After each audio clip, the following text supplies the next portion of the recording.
Recentemente, a criação irregular de uma capivara chamou a atenção da internet. O caso aconteceu no Amazonas e a tentativa de domesticar o animal era registrada e compartilhada pelo influenciador Agenor Tupinambá.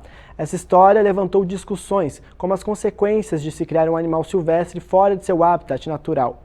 Para entender mais sobre esse assunto, vamos conversar hoje com a veterinária Hannah Kokubun.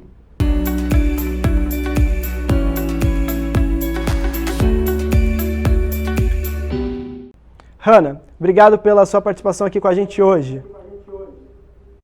Imagina, é um prazer estar aqui com vocês. E para a gente começar, quais são os riscos de se domesticar um animal silvestre?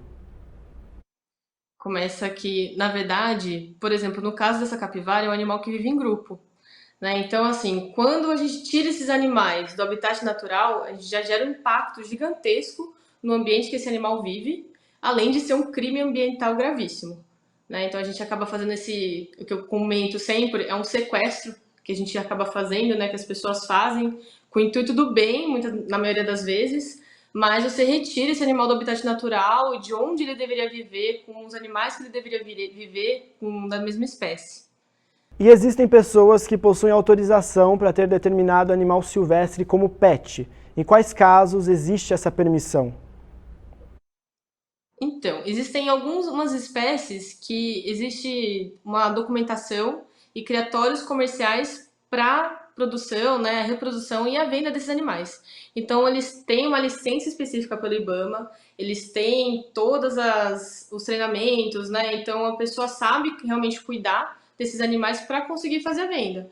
E eles são vendidos com nota fiscal, são animais que têm uma origem documentada, que eles têm um status sanitário, na questão de saúde, bem determinado, e faz um acompanhamento com os profissionais da área também, né? Então, são específicos, né, esses empreendimentos de fauna que existem, os criatórios comerciais, e é sempre importante saber se realmente assim, é um criatório lícito, né? Então, tem que procurar para saber. Existem alguns que são mais famosos, né, que já estão no ramo há mais tempo, mas é importante, principalmente, vocês saberem qual animal que você está procurando, se existe legalizado, e estudar para saber cuidar bem desse animal. E essa prática, quando ilegal, gera quais consequências para o ecossistema? Sempre retirar um animal da natureza é um ato gravíssimo, né? Então, existe toda a questão estrutural de ecossistema daquele ambiente. Aquele animal está lá por um motivo, e se de repente ele é retirado, você mexe com todo o equilíbrio do ecossistema, né? Então, você pode gerar mais predadores, ou menos predadores, ou mais presas. Você pode tirar esse equilíbrio. Uma das coisas que a gente fala que é clássico é, por exemplo, das serpentes, né? Então, muitas pessoas não gostam das cobras, e aí, na hora que você retira o animal, você acaba, por algum motivo, né, retirando esse animal, você tem um desequilíbrio do ecossistema. Aí, por exemplo, a proliferação de roedores ou das presas, ele aumenta muito. E aí começa a ter mais contaminação, e isso pode gerar doenças para a gente também. Então, mexer com um detalhezinho que a natureza já tem todo o equilíbrio, você pode prejudicar com uma reação em cadeia, assim, num todo. Hannah, e o que é o IBAMA e qual que é a função dele frente aos casos ilegais de criação? O IBAMA, ele é um órgão ambiental público, né, que faz essa parte de fiscalização. Então, ele é o órgão que é mais competente na questão de fauna. Há um tempo atrás foi determinado que cada estado teria seu órgão ambiental. Aqui, no caso do estado de São Paulo, é a Secretaria do Meio Ambiente do Estado. Mas, assim, ainda existe como órgão federal, né, o IBAMA. Então, eles trabalham sempre em parceria. Então, eles determinam a legislação, eles fazem a fiscalização, eles têm as vertentes de estudo também para determinar a questão de impacto e a parte de conservação desses animais. Então, eles que, basicamente, eles protegem esses animais e a flora também.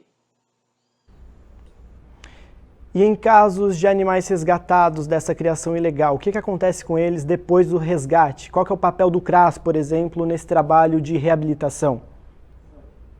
Então, existem muitos animais que eles passam, né, por essa retirada ilegal da natureza, por vários motivos. Muitas vezes eles vêm para cá e, normalmente, quando a pessoa retira da natureza, né, e acaba cuidando em casa, tem de maneira ilegal, ela normalmente não cuida da maneira correta, né? Então, esses animais, muitas vezes, quando vêm para a gente, Eles podem parecer que estão saudáveis fisicamente, mas comportamentalmente eles estão comprometidos.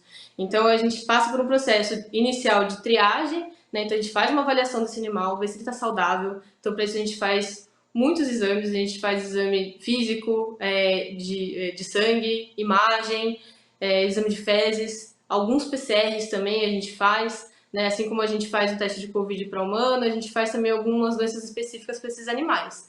Com muito cuidado, né, para entender que aquele animal estava se alimentando também, porque às vezes eles vêm com uma dieta incorreta, eles têm uma alteração nutricional importante, ou eles estão com sobrepeso, ou abaixo do peso. Então a gente tem que modular e avaliar tudo isso para começar a adaptar esse animal para voltar a ser da espécie que ele é. Né? Muitas vezes a gente fala que a gente tem que ensinar o animal a ser daquela espécie de novo.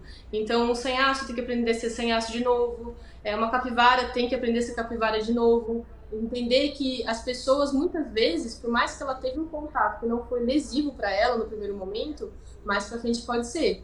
Né? Então, ele tem que entender que existem predadores, ele tem que fugir desses predadores, existem carros, que ele tem que sair dessa área de conflito de carro, né? Fugir de cachorro, às vezes que fica solto, gato, e por aí vai. Então, é um processo que ele demora um pouco mais de tempo, que esse animal poderia estar cumprindo o papel dele na natureza, né? Disseminando sementes, disseminando várias coisas, assim, frutos, né, pela natureza, ajudando a disseminar, a plantar árvores, a plantar algumas plantinhas, assim, né, e ajudar nessa questão de ambiência. E aí, para esse processo, ele demora um tempo. Então, a gente faz uma avaliação comportamental dele também, faz um planejamento para ele ser reabilitado e passa por esse processo para depois avaliar se a gente consegue reintroduzir ou não na natureza.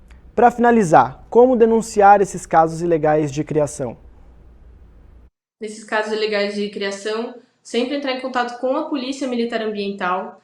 Né? Eles têm a equipe, eles têm o conhecimento para fazer o auto, né, de infração e determinar. Então, eles fiscalizam e fazem o auto de infração e, quando é necessário, eles retiram os animais do local para destinar para algum centro de triagem ou centro de reabilitação também.